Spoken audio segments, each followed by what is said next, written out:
Guys, welcome back to Strong Successful Male. So for today, I'm going to go over an article titled Why Men Won't Get Married Anymore. Women complain, chaps today won't settle down. Sorry ladies, but it's all your fault. Argues a wickedly provocative new book. And guys, this article is all about pretty much laying out what I've been talking about and other channels like me have been talking about since day one, how basically, thanks to things like feminism and many other elements, men pretty much have been made out to be second-class citizens and are treated accordingly. And also this, I've been talking about how obviously marriage in no way, shape, or form is what it's being sold or has been sold over the decades, okay? And this guy, he wrote a book about this called Stand By Your Manhood, and it came out in 2015. The article's from 2015. And even though this is older, guys, this really is relevant for how things are today, because he was writing this, obviously, a few years ago, but things have changed dramatically in terms of men being aware of things compared to just that many years ago, right? And what's great about this article, like I said, is it really covers a lot of things that I've been talking about. And so just to show you, it isn't just me that's pulling these things out of my ass. This is around the world, because this comes from the UK. And, you know, what I've been talking about and what things have been going on isn't just here in the United States. It is around the world. And every day, more and more guys are waking up to realize that something's really screwed up here. At some point, you know, guys have just been going along and then just one day realize, what the hell is going on here? Things have gotten way out of whack, and they're tired of it. So now more and more guys are waking up. They're on YouTube. They're searching on Google or YouTube about various things, and they're finding channels, lots of other channels other than mine out there that talk about things like this. And guys are starting to realize that, you know what? I'm not a second-class citizen. I'm not going to be looked down upon and treated like crap. I'm going to stand up for myself, get my shit together, get my manhood back, and that's that. And what's cool is that slowly but surely, we're starting to take this shit back. So I'm going to go through this article, guys. You're going to see, again, this is a longer article, but it's definitely worth listening to. So it starts off. A controversial new book argues that the triumph of feminism has meant men are now second-class citizens. On Saturday, in our first extract, it laid bare how men are abused, belittled, and exploited.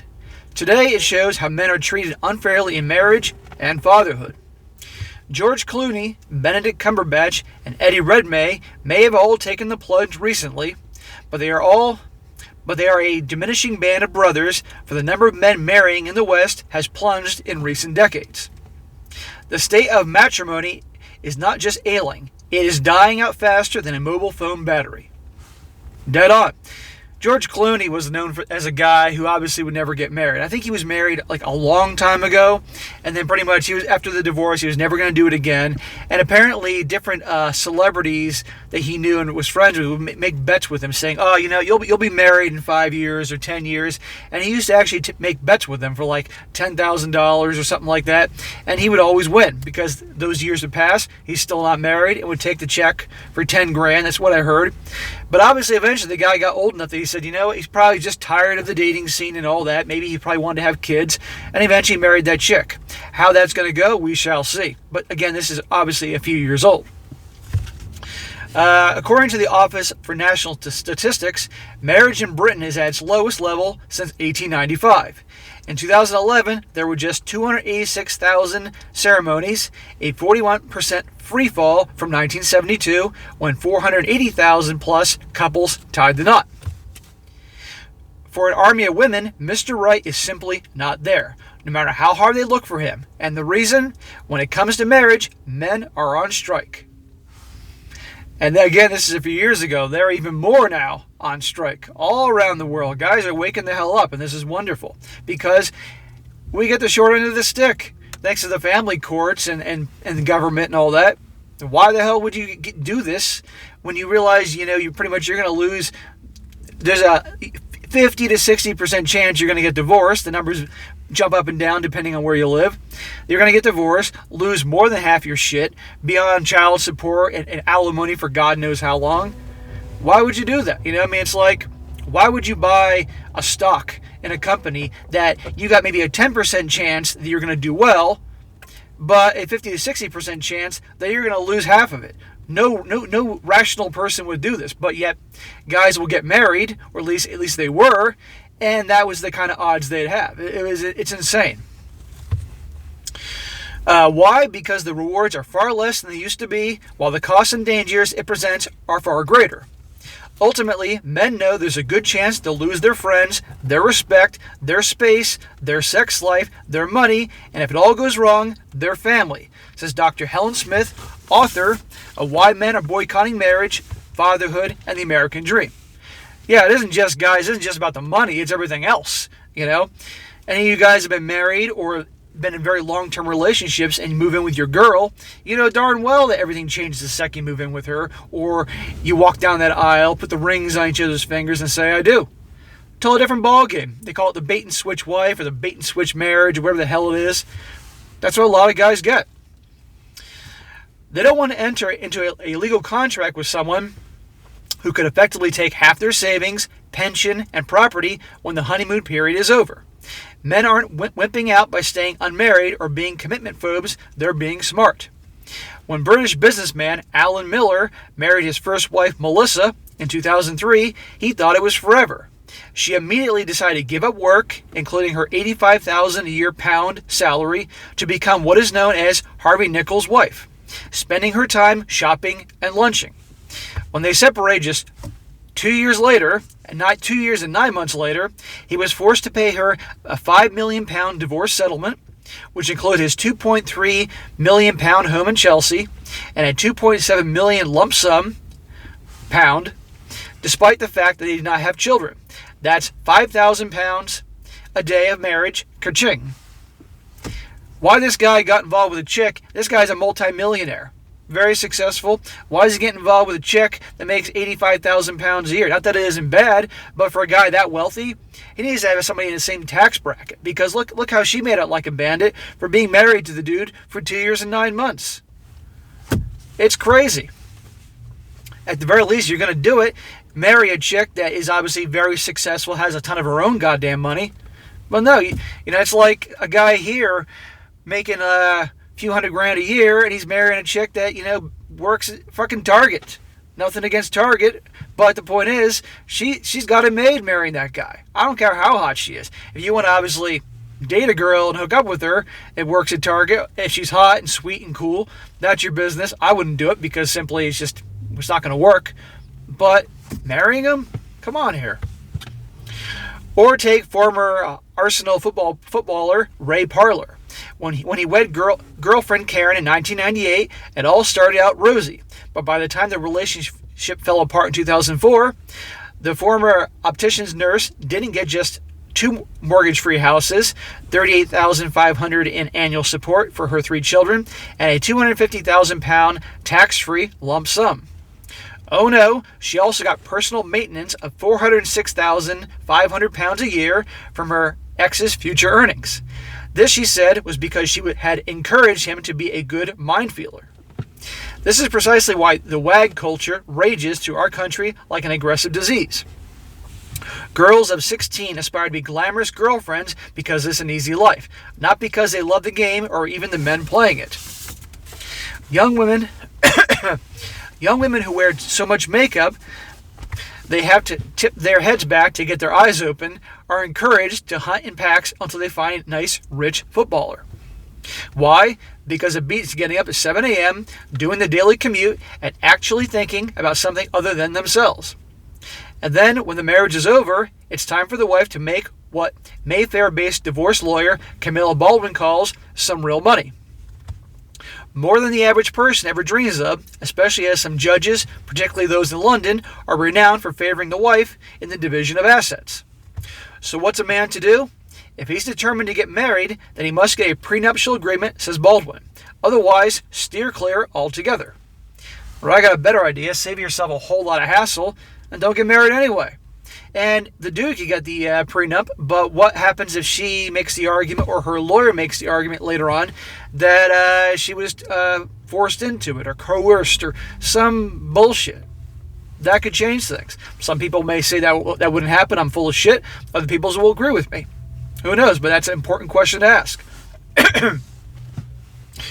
I keep coughing because it's fucking cold here, guys. We're having the polar vortex hitting here in New England, and this morning it was 8 goddamn degrees with a wind chill factor of 14 below and windy, so it's definitely impacting me right now.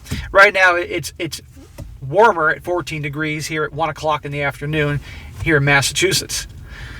This is exactly why I said before, I think I'm ready to move to Florida in a couple of years because I'm fucking tired of shoveling snow, scraping ice off the windows, and that crap. Or at least keep my condo here so I can come and be here in the summer and the fall, which is really nice, and go someplace else during winter. I'm tired of this shit. Anyway, I had to vent there a bit. So what's a man to do? Blah, blah, blah.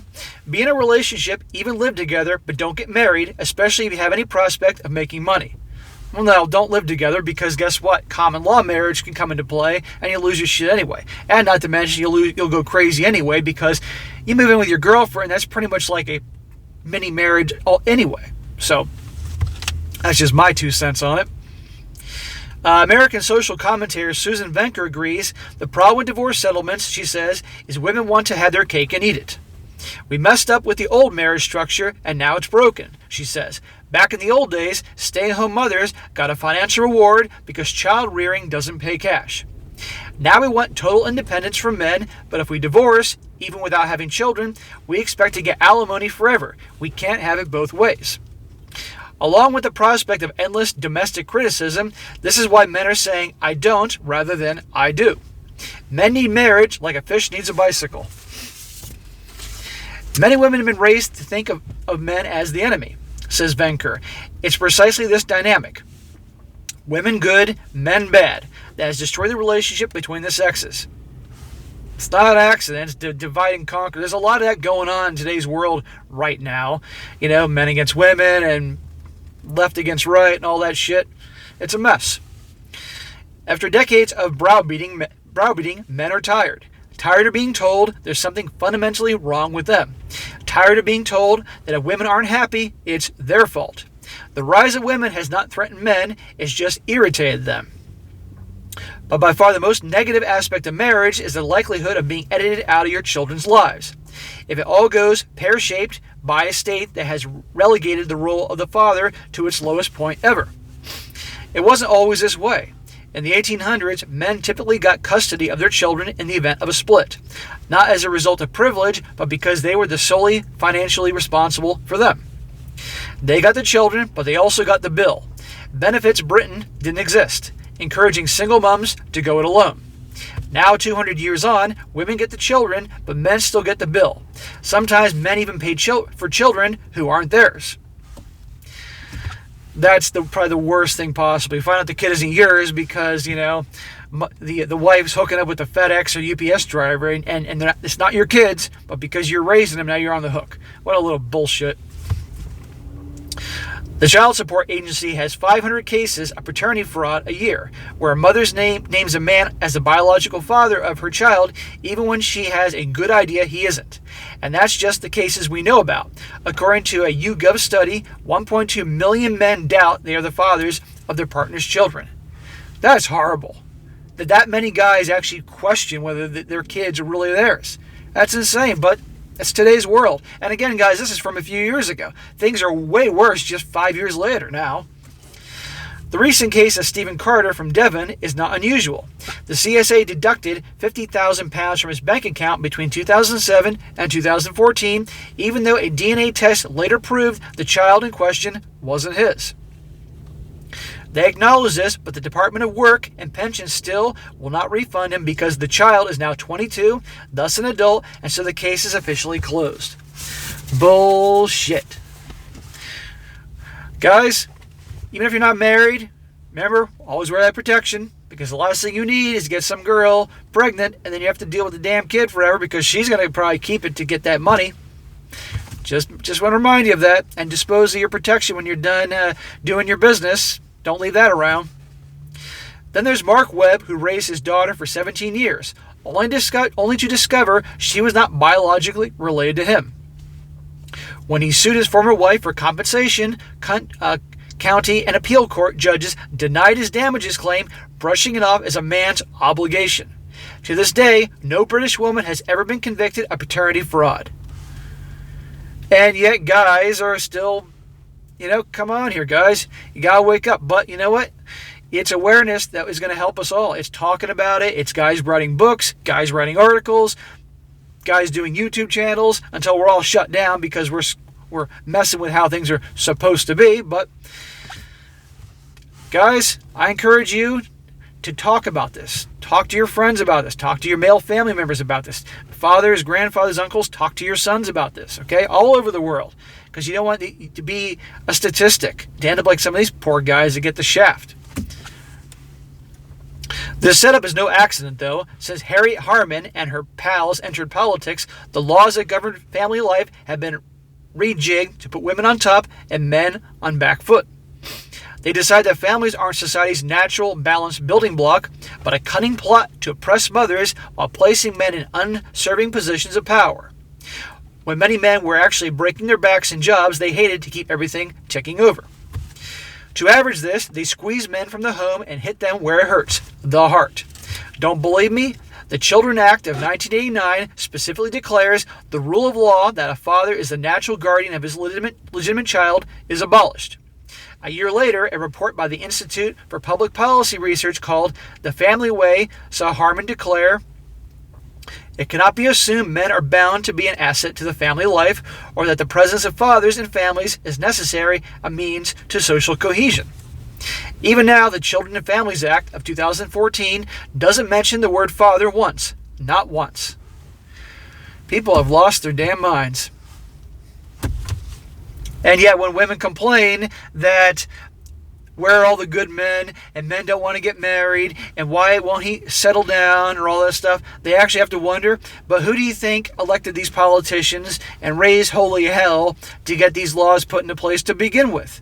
We all know the answer to that one, so don't blame us. Don't make us out to be the root of all evil, because God forbid we are protecting ourselves and not getting sucked into a mess that could hit us on so many levels for the rest of our lives.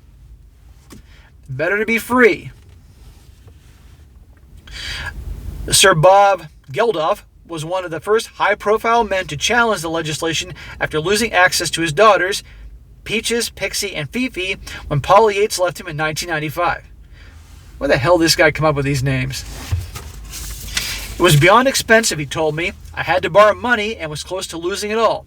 In the end, my circumstances changed, but it could have been very different. Men still spend thousands getting court orders that aren't worth the paper they're written on. The whole system is disgusting. I remember a court clerk telling me, whatever you do, don't say you love your children.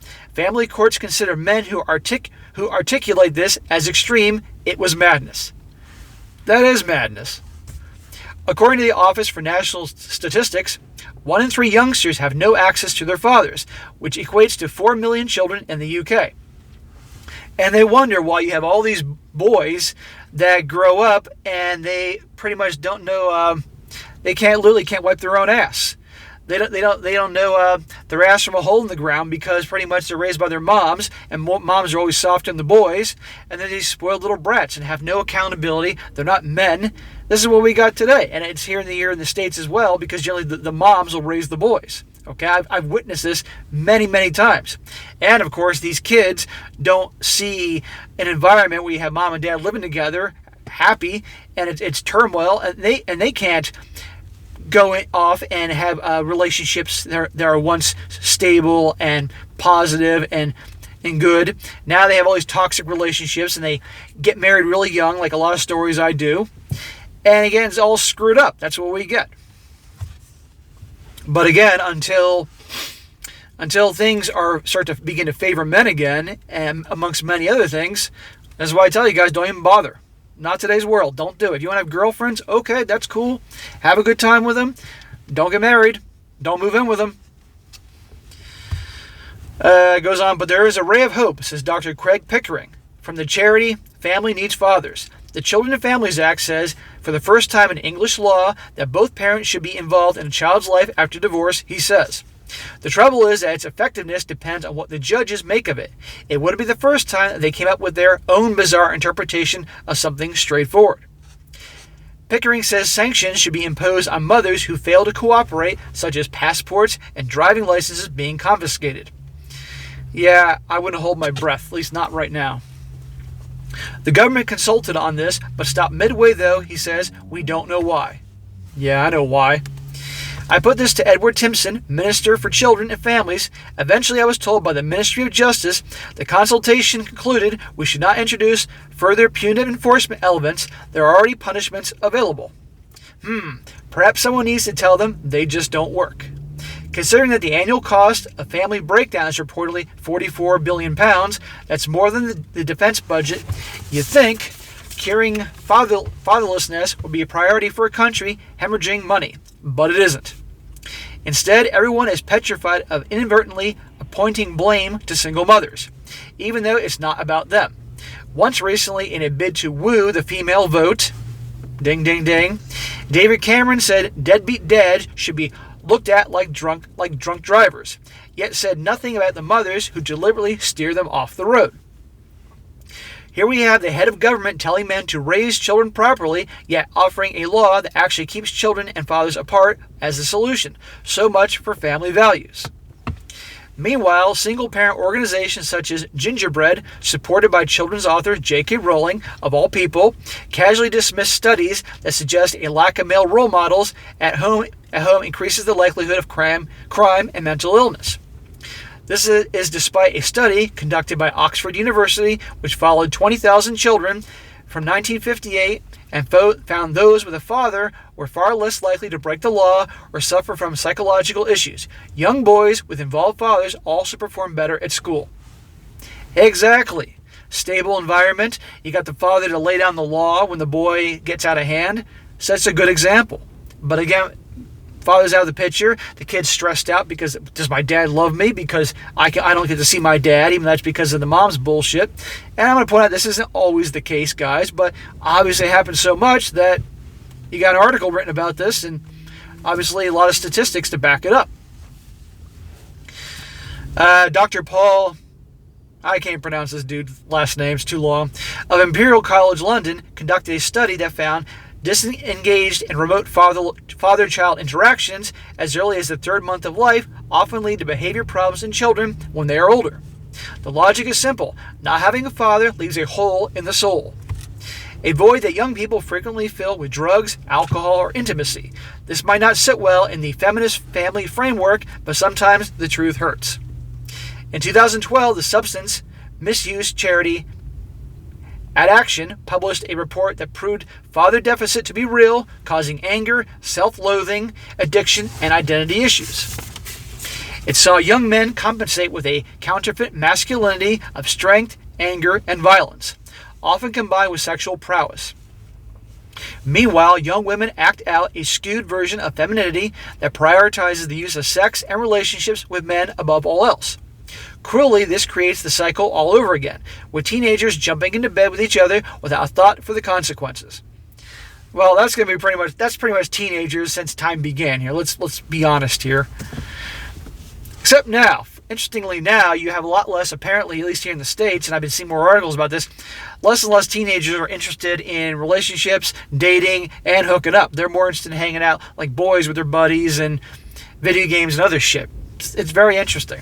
I think, personally, one big part is thanks to feminism, molding boys to be more like girls and girls to be more like boys embracing the feminine side and girls embracing the masculine side. They're both so turned off from each other because you got men aren't going to be attracted to women that act like men, and women aren't going to be attracted to boys or men that act like women, so they don't have anything to do with each other. I think that's a component to all what's going on right now. It's other shit, but I think that's one of them. The Trust for the Study of Adolescence recently proved scores of teenage girls in Britain are deliberately becoming young mothers as a career move because with the state and the father contributing, it offers more guaranteed security than a job.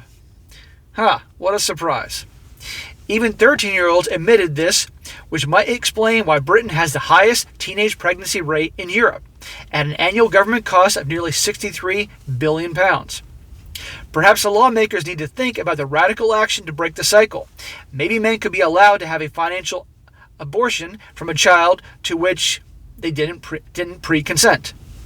In a specified time, say legal abortion guidelines, men could be allowed to formally relinquish all monetary obligations, rights, and responsibilities if duped into fatherhood. The woman still wants to proceed? Fine, that's her choice, but not on his salary.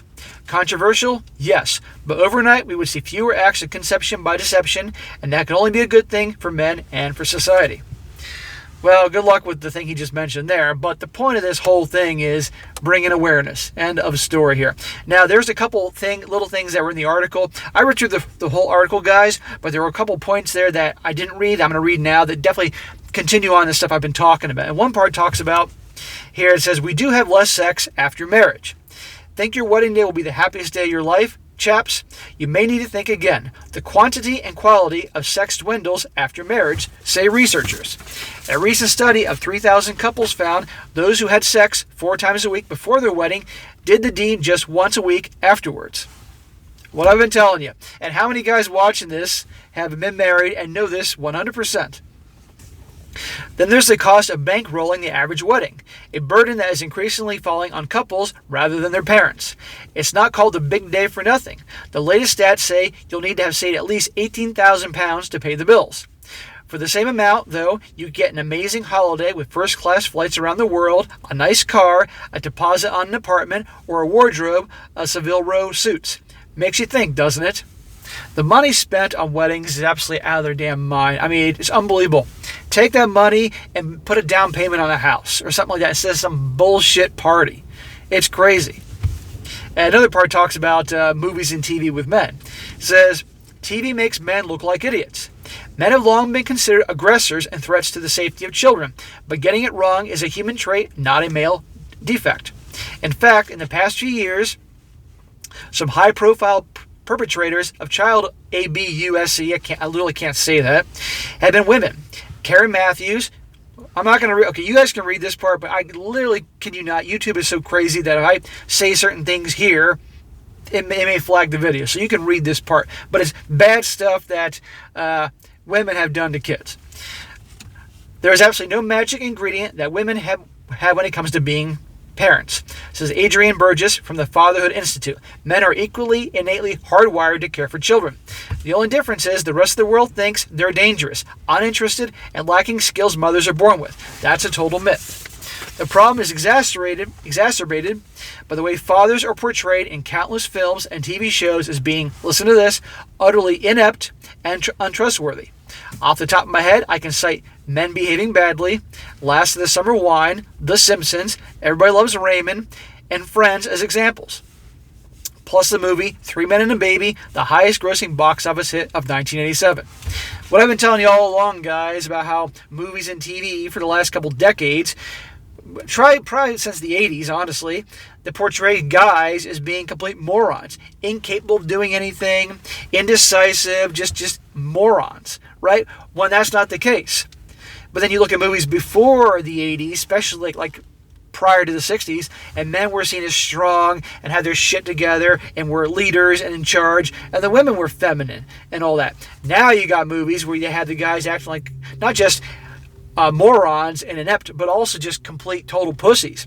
Meanwhile, the women are portrayed as strong and take charge and have it together and smart and aloof, and the guys are chasing after them, and just it's ridiculous.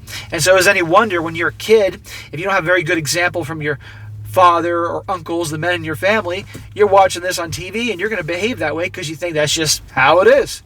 And then the women watch the same thing and they think that's how it is. And that's a contributing factor why things are so fucked up right now. But anyhow, this is a good article, guys, because it really points out a lot of things that I've not just talked about myself, but also shared in other articles going forward. I mean, in the past. But the point is this, guys, is that going forward, keep talking about this. Keep spreading the word, having awareness, really opening your eyes. Look around, guys. Watch movies. Watch TV. If you don't believe what I'm saying, just observe this. Observe a lot of movies and shows and just see what I'm talking about, how men are portrayed. Look around at you at the couples and the relationships out there. Do they look as happy as they're trying to come off on Facebook and social media and all that? And talk to people. Really find out what they really think about all this. So spread the word. We got to help guys out and do our part. I'm doing mine here. So, all right, guys, that is it for today. Be sure to comment down below. Let me know what you think about this. And be sure to like the video, share with your friends, and subscribe. And I'll catch you next time.